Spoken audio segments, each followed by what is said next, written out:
You prayed for an answer, and I can tell you with certainty that it's waiting for you here. I know you found this message for a reason. I know it's no coincidence that this video showed up in your stream. Your angels, your guides, they directed this message to you to answer your prayer. This is your friendly reminder. If you're catching the replay, you can always 2x your speeds or click the timestamps below. Jump straight to the message. Before we begin, I want to tell you about the energy that I was working with before going live, and apologize if you hear kids running around in the background. So they may disrupt the message a bit, but that's okay. It's all part of it. So the first thing that came through was beautiful, beautiful music, listening to beautiful music, going specifically to the opera or to the orchestra or to the symphony to see them play beautiful music, especially in a very non-traditional setting. So I know here there are events they put on where it's all in candlelight and they're surrounded by candles. So a really specific or beautiful type of experience. The scent or taste of coconut, vanilla, jasmine, and cucumber. Angel numbers 1212, 2552, 4455, and 4554. And then we're going to go ahead and work with the cards that came through as shown in the thumbnail. From the Maiden, I got the Hanged Man. It seems like, okay, so I'm going to tell you the second part. And then from the Mother, we got the Five of Wands. So it seems like there is some discomfort in the waiting. There is some discomfort in the requirement of finding a new perspective to be able to receive the answer to this prayer. Tension around how it's coming in. So I'm already hearing like this answer's trying to arrive for you in multiple ways. You're seeing multiple synchronicities in your life, but because it's not the answer you're wanting, it's almost like you're refusing to see it. You're stuck in this, where is the answer to my prayer energy? Because you don't want to sit with the tension that the answer brings, or it's not like competition, but it's like the way it's going to make you have to really prioritize, because things are going to be pulling at your life. Okay. And then of course the crone came through with the Death card. So death and rebirth. It's time for this waiting to end. It's time for this energy of it's not here to end. We're claiming the answer today. We're claiming the answer right now. We are in the energy of clarity. Okay. We are going to go ahead and do some breathing before we begin. Breathing is a great way to ground us in the present moment. The present moment is where our answers are found. It's where our clarity is found. It's where all of reality is experienced. And if you are searching for the answer to arrive, if you're projecting the time that the answer comes, you're not here in the moment where the answer can be received. Okay. So we're going to do a really simple breath where you're breathing in through the nose for 6, holding for 2, and then breathing out through the mouth for 8. We'll do 3 rounds of this breathing. As you're breathing, I welcome you to slow down. Sit in this present moment with me, okay? Let's share this space together. Open up to receive, right? Don't have any limitations, don't have any blocks or any preconceived notions. Be ready to receive, and the answer will come through. Are you ready? Let's begin.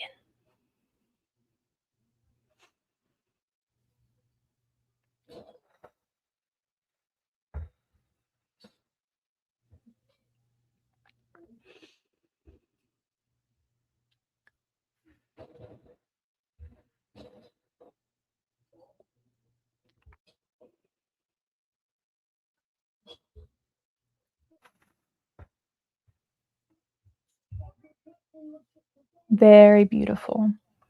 While I was doing that breath, it reminded me of one other sign that I forgot to write down. If I don't write them down as they're coming in, a lot of times they come through later. I'm like, oh, I forgot to mention that. So this one came through when I was doing breath work, when I was connecting with my body. You may be experiencing some weird physical sensations right now. The sensation in particular that came through that I wanted to share with you guys is not quite an OBE, out of body experience, but almost where you are aware that the energy, that your energy is not contained by your physical form. right? You can sense that the energy outside of you is the same as your energy, and you are that energy. Kind of a trippy experience. So if you're experiencing that, this could be very important for you. All right. So without further ado, let's go ahead and get into this message. We will do the collective reading first, and then at the end I will do personal readings. Just put your name and question in the chat if you would like a personal reading. Today we're working with all three archetypes, the Maiden, the Mother, and the Crone. And then at the end we will pull one vagus nerve card to help us ground the message into our body and carry the answer to this prayer forward with us, okay?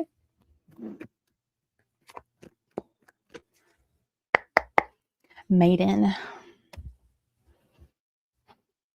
This collective has prayed for an answer.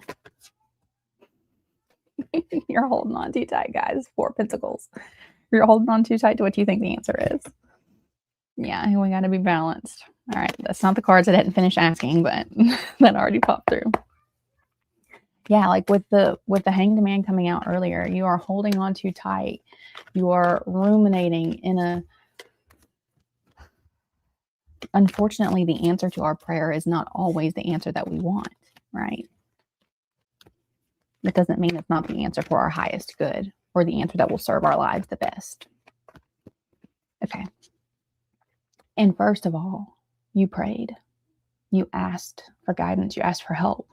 That's the best step you could take. Even if you're not open to receive the answer yet, at least you asked, because asking is the first step, right? Our angels, our guides, they can't help us if we are not asking for them. They can't interfere. That's part of this experience, having free will. Okay? Maiden. Can we please get to the point? I can feel the collective like, oh, can we get the answer, please, that this collective is looking for?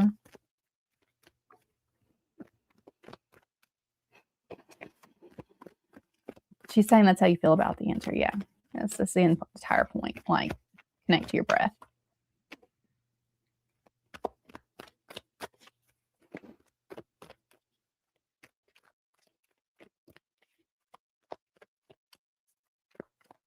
We're just gonna do one card today? Nope. Okay.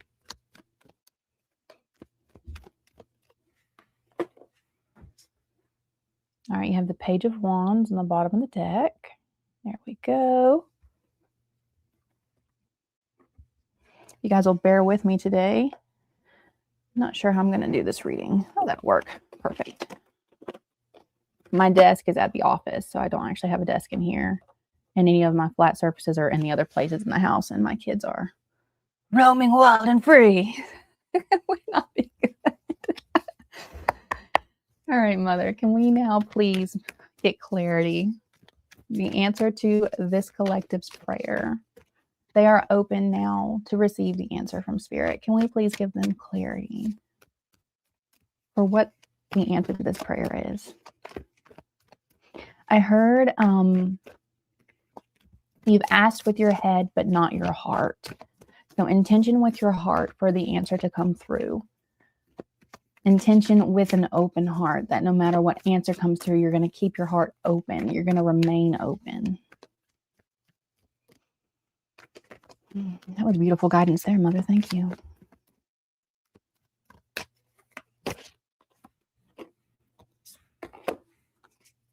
Oh, we got repeats.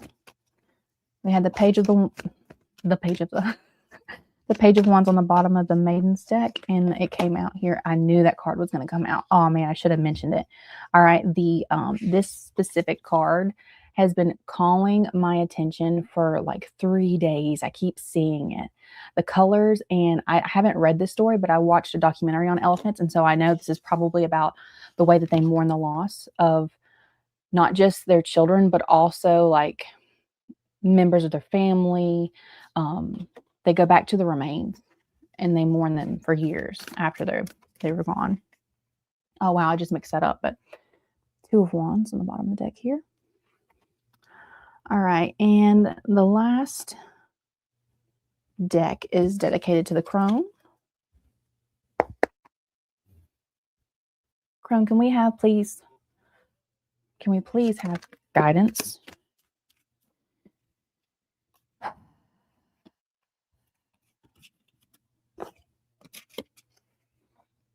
questions first. Can we please have guidance for this collective? They've prayed for an answer. They've intentioned with their heart to keep their heart open for this answer. Can we have clarity, please?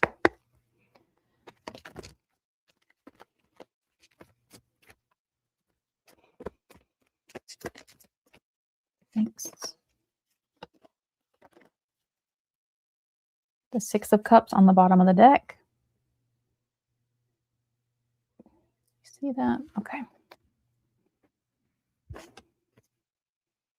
All right. The first card we've got is the, oh, I didn't even introduce your cards from the beginning. We'll start at the beginning then. I'll introduce all your cards and then we'll jump into the message. All right. From the Maiden, the first card we got was the Sun. Then we got the Moon. Then we got the Six of Pentacles.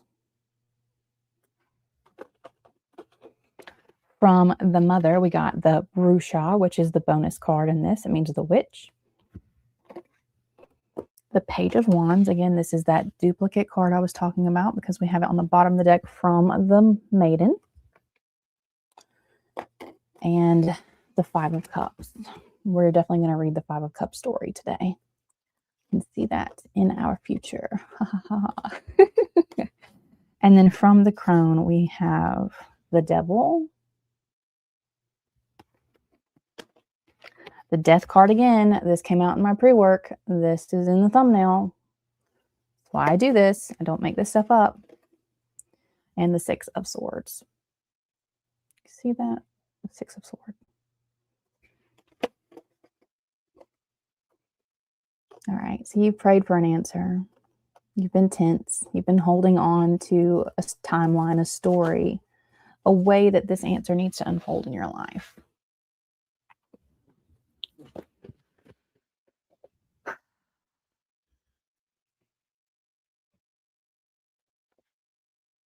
With the Sun coming out first, I mean, and this is just crazy. The Sun and the Moon right beside each other from the Maiden. I'm hearing it's easier in the daytime than it is at night. You can have, it's like in the daytime, you can have trust. You're like, yeah, everything's going to be okay. But when night rolls around, it's like, I can't see it. There's no way. And so you've been stuck in this in-between phase of receiving this answer because your energy keeps flip-flopping.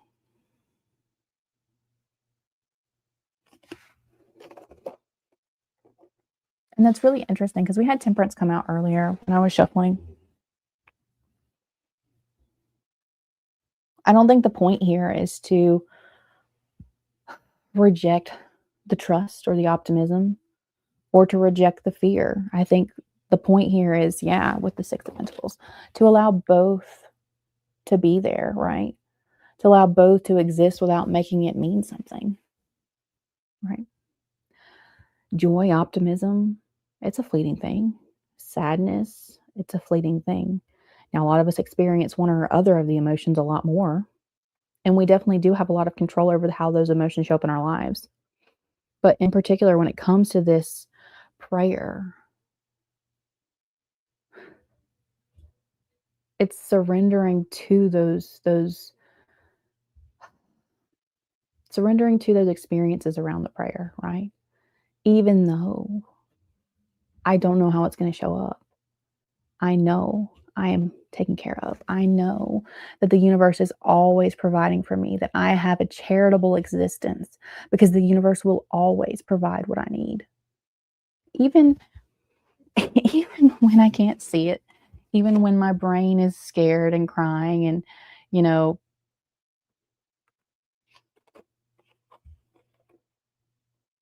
it's almost like you put on a brave face in the daytime. And then at night, what you've been hiding or repressing all day long comes out.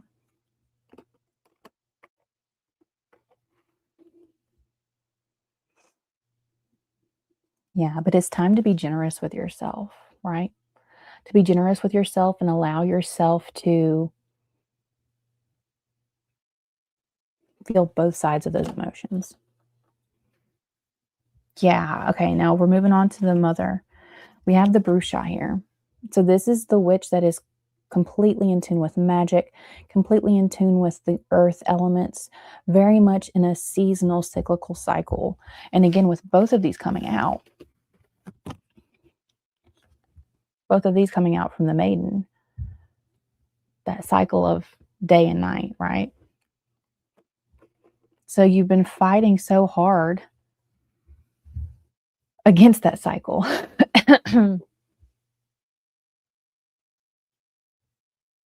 I'm hearing something about water right now. So if you're not hydrated, okay, maybe I'll take a sip too. I don't feel like I need to, but because that came through, I'm going to. Maybe you're not hydrated, or maybe you need to do some water magic. Maybe you did some with the solar eclipse.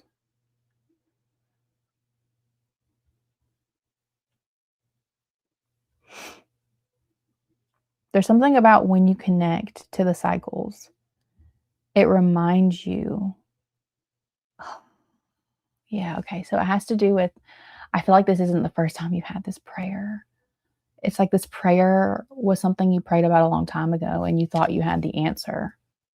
Yeah, the flip-flopping. You thought you had the answer. And I don't mean like a long time ago as in like a couple of months ago. I mean years ago. You prayed about this a long time ago.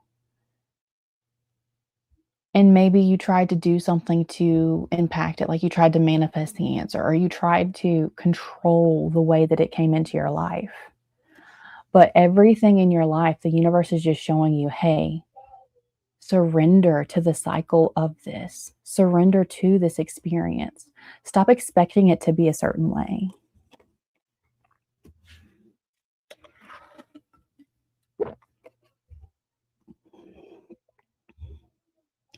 I don't know if somebody's planning a trip soon to the desert. I'm getting this from this card. So maybe you can do some presence work. Every natural landscape has medicine for us, right? So how can we tap into the medicine of where we're at? Like I am in the mountains and the woods, and it is such good medicine for my soul. Get back into that cyclical nature with cyclical cycle of nature. Ooh, shouldn't have said that. Tongue twister. But how can you get into that medicine? I'm hearing something about heat, using heat, tapping into the flame within you, doing flame work. Yeah, staring at the flame. And I'm not going to tell you guys how to do this stuff. You guys can go look it up, okay? Obviously, be careful, be safe. But it's like just as the sun rises and just as the sun sets, if you can get into becoming the student of your life and following those joys and passions, then you will not have, like, your focus will not be so much on the answer and it will just arise. Like, I'm seeing this as your spirit guides here, and they are fiercely protecting you. They are showing up even when you can't see them, even when you don't feel them. Yeah. When you take your focus off of the answer to this prayer, when you instead bring that focus, oh yes, bring that focus back to your passions and your joys, and bring that focus back to here, and realize it's not just directing your focus, you are the focus. You are the awareness experiencing this reality. Oh, and then whenever you tap into that, because your soul has like no lack, it has no need, the answer is immediately available to you because the soul is everything. The soul is oneness. Oh, I love it. Okay. The elephant who mourns with the 5 of Cups. We're going to go ahead and read this card.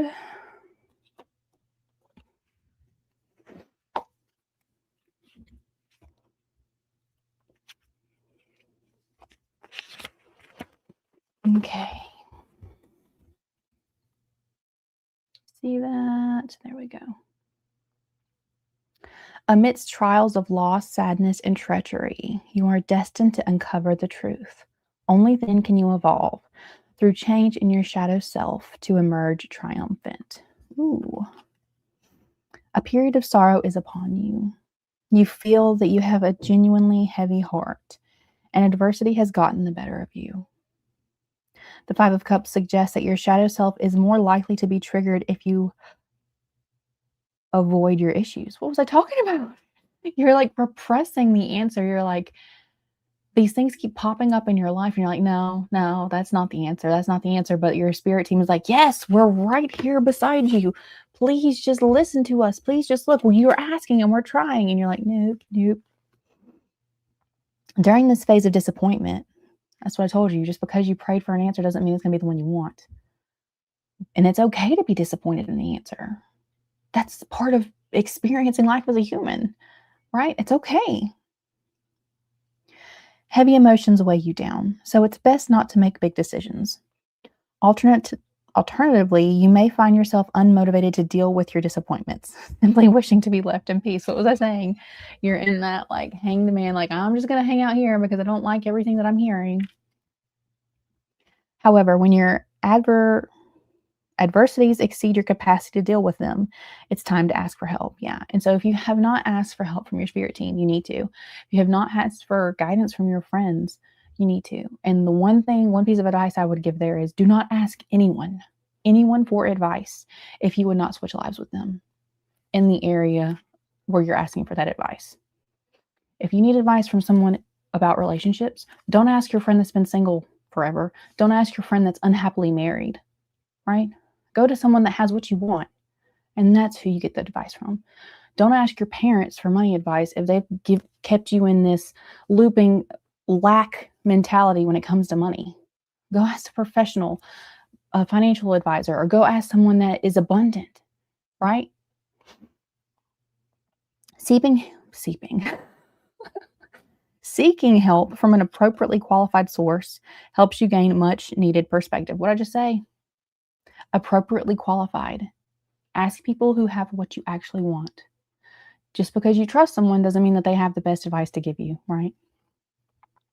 Which is important because it enables a deeper understanding of the situation while fostering empathy and open-mindedness. And again, at the beginning of this message, I said, coming at this with an open heart, right? And refusing to close when the answer comes in and the disappointment arises and the heaviness sinks in.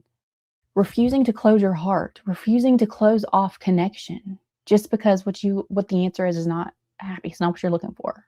Okay? When old wounds are ignored, they linger and shape our lives. Shadow work is the practice of acknowledging and integrating our hidden, often undesirable aspects, fostering self-awareness and authenticity. By confronting these shadows, we build emotional resilience and a more balanced sense of self. This process often involves introspection, journaling, therapy, dream analysis, and mindfulness. As time ticks on and the tears lessen, hope will blossom in your core and the world will look a little brighter. Before long, sadness will be replaced by joy, and the little pieces of your soul you lost along the way will begin to return, once again experiencing a sense of wholeness. All right, now we're going to read the narrative for this. The Valley of Ivory is a haunted place. There you will meet with a legacy of cruelty and destruction against the gentle giants of this world. Cruelty is often employed in the pursuit of luxury. This truth is apparent in the Valley of Ivory. The elephant who mourns comes here every year. They come to remember, to understand, to seek out peace and shift a heavy heart. Every year, the elephant chips away at their shadow until one day it no longer has a hold. Oh, that's beautiful. Here's some journal prompts for you to work with. When have you mourned? Describe a time when you were genuinely sad. It's so funny because before I went live, I was in with my other cat being in here. It made me think of Mama Cat.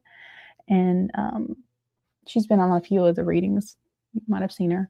And she went missing. And I'm pretty sure like she's just gone. Like I had like a releasing ceremony. And I was thinking about that before going live, like mourning and grief.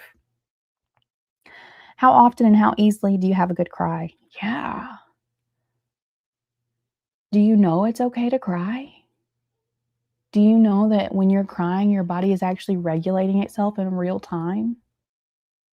So many of us, when we were growing up, our parents said, stop crying. You don't have a reason to cry. Why are you crying? There doesn't need to be a reason. The body's using that to regulate your nervous system, to release, to process. It's processing your emotions in real time. It's okay to cry. When's the last time you cried? What do you know and understand about shadow work?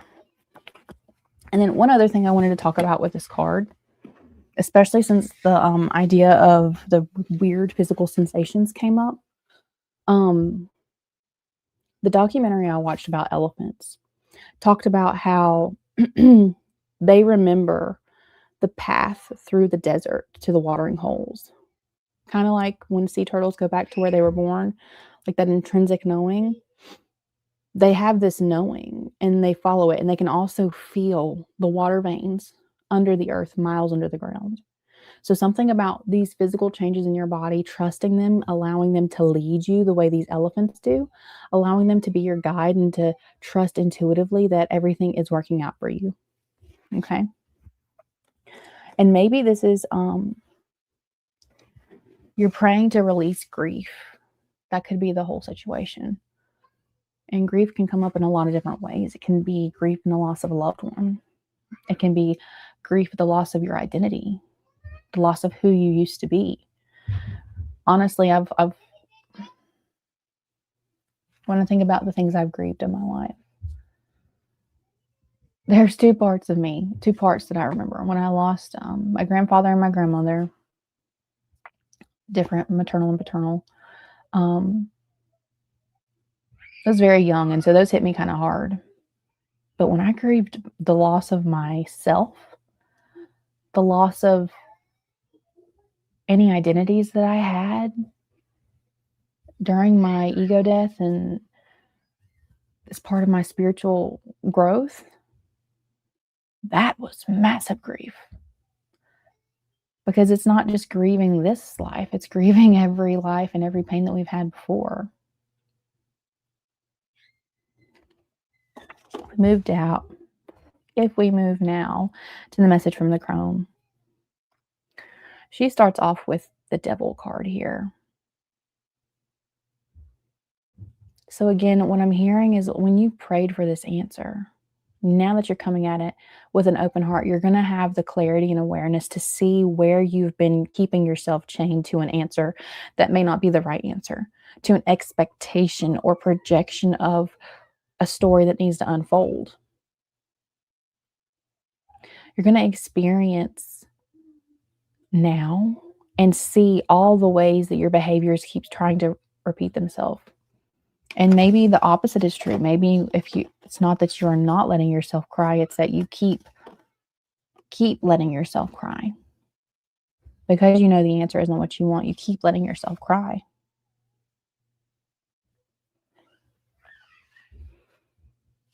With the Six of Cups on the bottom of the deck from the crone, I hear a lot of nostalgia, a lot of memories of the past. And again, when I was talking about how I grieved my past self, my past level of consciousness, the way I experienced the world, because I didn't realize I was in this devil energy, so limited, so bound, so caught up in the stories and the mental constructs that keep us chained, right? I'm thinking of the Eight of Swords now. We're not really chained, but we think we are. But the crone is definitely inviting us here. When we can release control, I was talking about that with the Page of Wands, when we can just be here, when we can tap into our soul and remember, man, I am one. I am one with the trees. I am one with my neighbor. I am one with everything. That level of awareness breaks those patterns. We talked about the shadow with the Five of Cups, breaks those shadow attributes, right? Maybe this is victimhood mentality. Believing that no one is ever going to fight for you. And if that's the case, have you ever fought for yourself? Do you know your worth? Your worth isn't based on who you are. Your worth isn't based on what you can achieve. Your worth isn't based on what you know. Your worth is based on the fact that you are a spiritual being that can never be destroyed. Your soul is infinite. And so your worth is immeasurable. Just like the soul can't be contained, your worth can't be measured. When you can come at life from that perspective, when you can rest in the fact that you ask your answer and then you release it to your guides, to God, to the universe, and you allow it to come back in the way that serves you in the highest way, in the way that serves everyone around you in the highest way. Because when you do, when you're not clinging to a certain story, when you're not clinging to a certain outcome, when what you're praying about, you can genuinely surrender to the divine, things can transition in a way that you would never expect. 1 minute, you're in a very, very disruptive situation, and the next, you're completely at peace. 1 minute, you are completely overwhelmed with emotion, and the next minute, you're completely surrendered in flow. It requires trust. It requires faith. And it requires a level of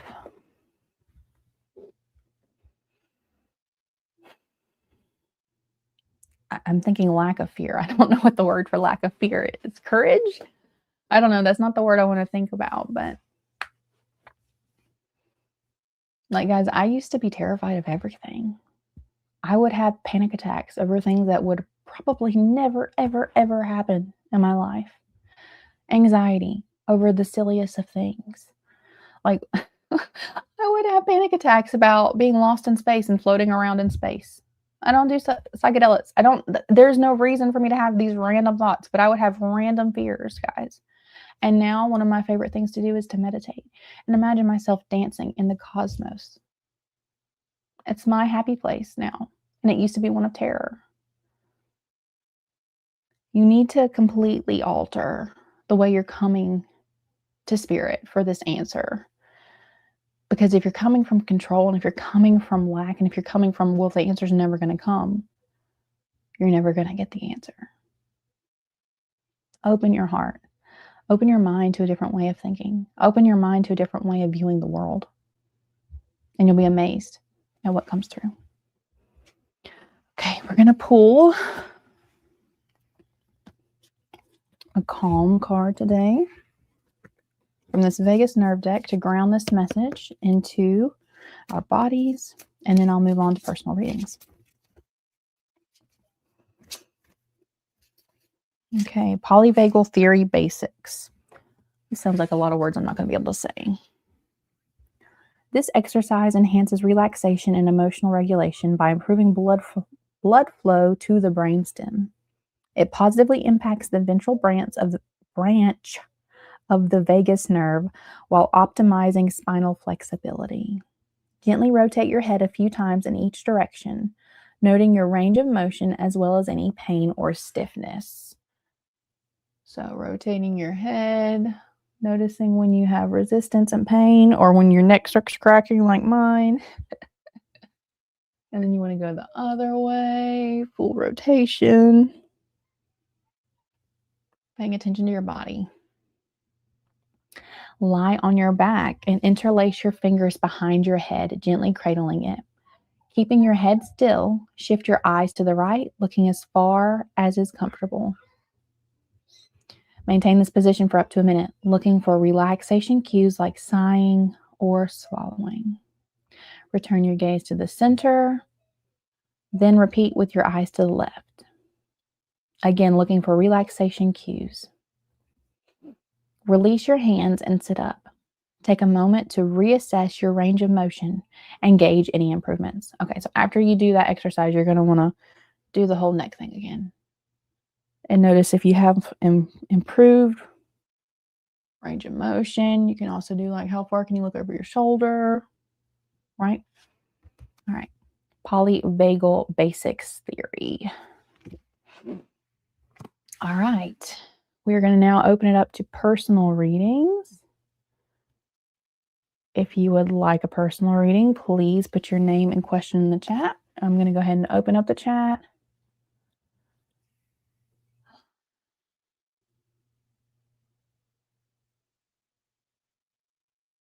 What in the world? Okay. I only answer one question per viewer, so I don't even know how to pronounce this viewer. I'm going to do this one.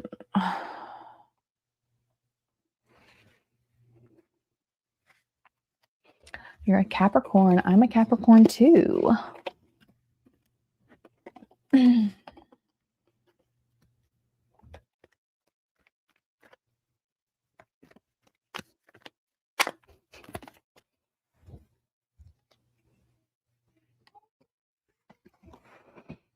What I heard when I was putting these cards away for this user is you're always pregnant with opportunity. I know that's not what you're asking about, but that's what I heard.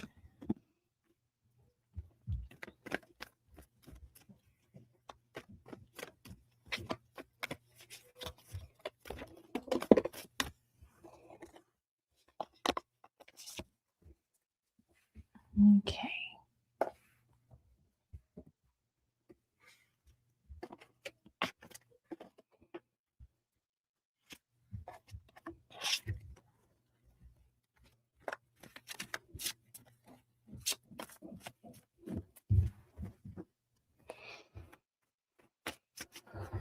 All right, Crone.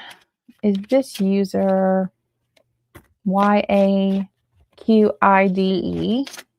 that is a Capricorn, pregnant or not, please?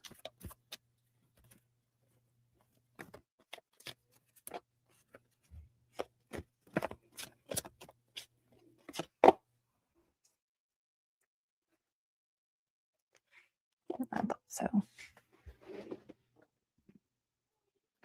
When I was reading your card, I'm not going to speak negativity. I'm not going to speak any type of negativity into your life. But the shadow card did come out on the bottom of the deck energy.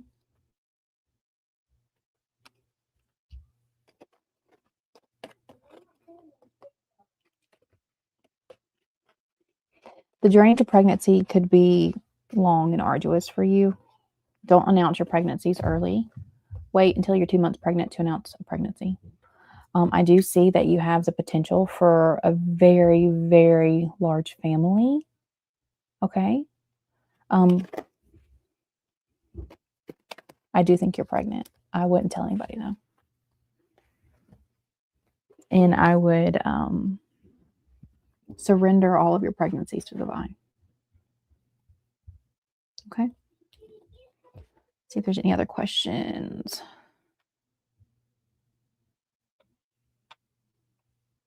Okay.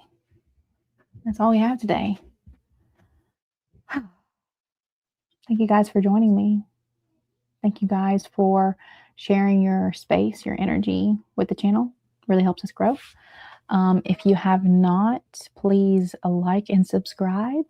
Turn on the notification bell so you find out when I'm live. Try to go live Monday through Friday in the AM Eastern time. Kind of varies, but if you click notification for a specific live stream, it will let you know as soon as I go live.